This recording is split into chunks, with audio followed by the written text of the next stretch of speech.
नमस्कार दोस्तों, मैं डॉक्टर कैलाश अपने यूट्यूब चैनल पे आप सभी दोस्तों का बहुत बहुत स्वागत करता हूं। दोस्तों आज हम बात करेंगे एक बीमारी गायनिकोमेस्टिया के बारे में। ये ज़्यादातर पुरुष में ही होता है, मेल डिजीज़ है, ये फीमेल में नहीं होता है। इसके बारे में पूरी जानकारी मैं आपको दूंगा, इसके क्या क्या सिम्टम्स है, ये क्यों होता है और होम्योपैथिक दवा से कैसे आप इसको ठीक कर सकते हैं। तो चलिए दोस्तों शुरू करते हैं गायनिकोमेस्टिया। दोस्तों गायनिकोमेस्टिया का मीनिंग्स है, यानी कि इसे अगर आप साधारण सा शब्दों में समझना चाहें तो पुरुषों में ब्रेस्ट का इन्फ्लामेशन हो जाना, या आप ऐसे कह सकते हैं कि एबनॉर्मल कंडीशन हो जाना। एज ए ब्रेस्ट का जो साइज होता है उस साइज से एबनॉर्मल साइज हो जाना, मेमरी ग्लैंड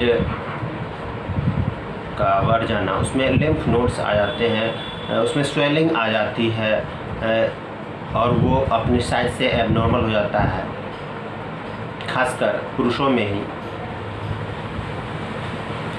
इसे ही गायनिकोमेस्टिया कहते हैं, यानी कि N abnormal condition of mammary gland in female. पुरुषों में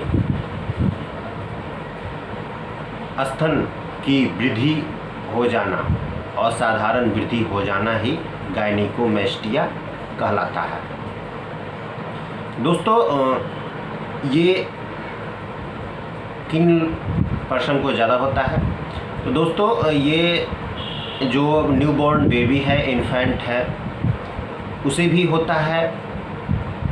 वो इसलिए होता है क्योंकि इसका जो मोस्टली कॉज है गायनिकोमेस्टिया का, वो है मेल सेक्स हार्मोन टेस्टोस्टेरोन का कमी होना और फीमेल हार्मोन एस्ट्रोजन का इंक्रीज होना, यानी कि टेस्टोस्टेरोन का कमी और एस्ट्रोजन का वृद्धि हो जाना बॉडी में, जिसके कारण ये चेंजेज आते हैं। ये एक हार्मोनल इम्बैलेंस कह सकते हैं।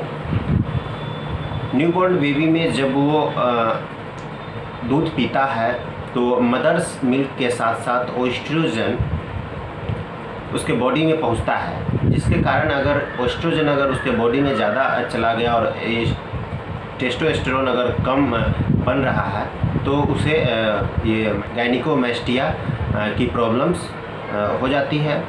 बच्चों में प्रायः ये कुछ दिनों पर नॉर्मली ठीक हो जाती है। ये टीनेजर में भी देखने को मिलते हैं, जब हार्मोनल इम्बैलेंस होता है उस समय में भी ये देखने को मिलता है। और ख़ास करके ये ओल्ड एज में भी देखा जाता है, जो 50 से लेके और 60 साल के बीच में होते हैं। 50 से 60 साल के बीच में आप देखिएगा 1 से 4 के रेशियो में, यानी कि 4 मेल में 1 मेल में ये होता है। अगर 4 पुरुष है तो 1 पुरुष को ये गायनिकोमेस्टिया हो जाता है आफ्टर 50 to 60 एज। उसमें क्या होता है कि ये टेस्टोस्टेरोन घट जाता है और एस्ट्रोजन जो है सो उसका लेवल बढ़ जाता है, जिसके कारण ये प्रॉब्लम होता है।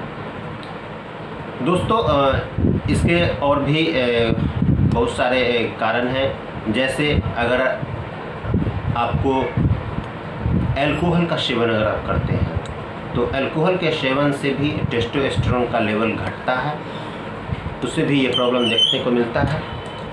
अगर आप कोई नशा यूज कर रहे हैं, ड्रग्स, हेरोइन वगैरह ये सब अगर नशा कर रहे हैं तो उससे भी आपका जो सेक्स हार्मोन है टेस्टोस्टेरोन वो डिक्रीज होता है और एस्ट्रोजन जो है सो इंक्रीज हो जाता है। कुछ ऐसे कंडीशंस भी है जिससे गायनिकोमेस्टिया ट्रिगर करती है, जैसे अगर आपको क्रोनिक लिवर डिजीज़ है, जैसे हेपेटाइटिस है, चिरोसिस ऑफ लिवर है, उससे भी ये गायनिकोमेस्टिया होने के संभावना बढ़ जाती है। अगर आप किडनी में अगर किसी तरह का प्रॉब्लम है, उससे भी गायनिकोमेस्टिया ट्रिगर होने का चांसेस रहते हैं। अगर आपको हाइपरथायराइडिज्म है, उसमें भी आपको ये प्रॉब्लम होती है।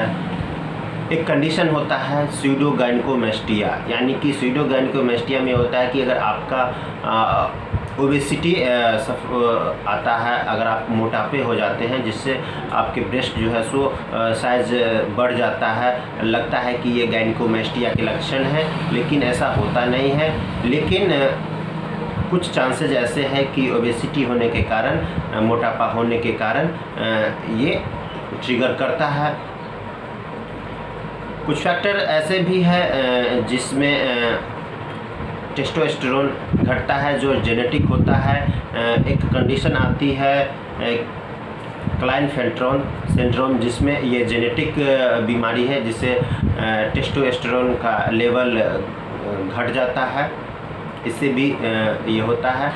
कुछ ऐसे भी मेडिकल प्रोसेस है जिससे होता है, जैसे अगर आप कीमोथेरेपी करवाते हैं तो उससे भी गायनिकोमेस्टिया परफॉर्म करती है। अगर आपके टेस्टिकल में रेडिएशन थेरेपी होता है, उससे भी टेस्टोस्टेरोन का लेवल घटता है और आपको गायनिकोमेस्टिया ट्रिगर कर देती है। तो ये थे इसके कॉजेज़, क्या क्या चांसेस हैं इसके होने के।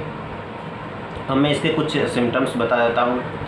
नॉर्मली ये बिनाइन ट्यूमर होता है, बिनाइन ट्यूमर नॉन कैंसरस होता है, लेकिन ये कभी कभी बेनाइन से कन्वर्ट होकर मैलिग्नेंट में भी चला जाता है, यानी मैलिग्नेंट ट्यूमर जो होता है वो कैंसरस होता है। अगर इस तरह का कंडीशन अगर आपको होता है तो उससे मैमोग्राफी करवाई जाती है, उसका बायोप्सी किया जाता है, जिससे पता लगाया जा सके कि आप कैंसरस स्टेज में है या नहीं है। तो उसमें एक प्रॉपर केस टेकिंग और उसका कंसल्टेशन किया जाता है। उसके बाद उसका मेडिसिन का प्रोसेस किया जाता है या सर्जरी का प्रोसेस किया जाता है।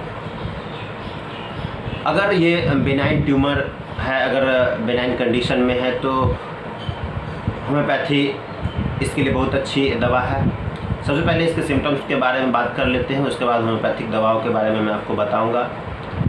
इसके सिम्टम्स में क्या आएंगे कि आपका जो ब्रेस्ट है वो स्वेलिंग हो जाएगा, उसमें सूजन आ जाएगी, दिखने में इनलार्ज लगेगा, एक एबनॉर्मल साइज रहेगा, उसमें आपको टेंडरनेस न लगेगा। अगर उसको आप टच करते हैं तो टेंडरनेस महसूस होगा, कड़ा महसूस होगा।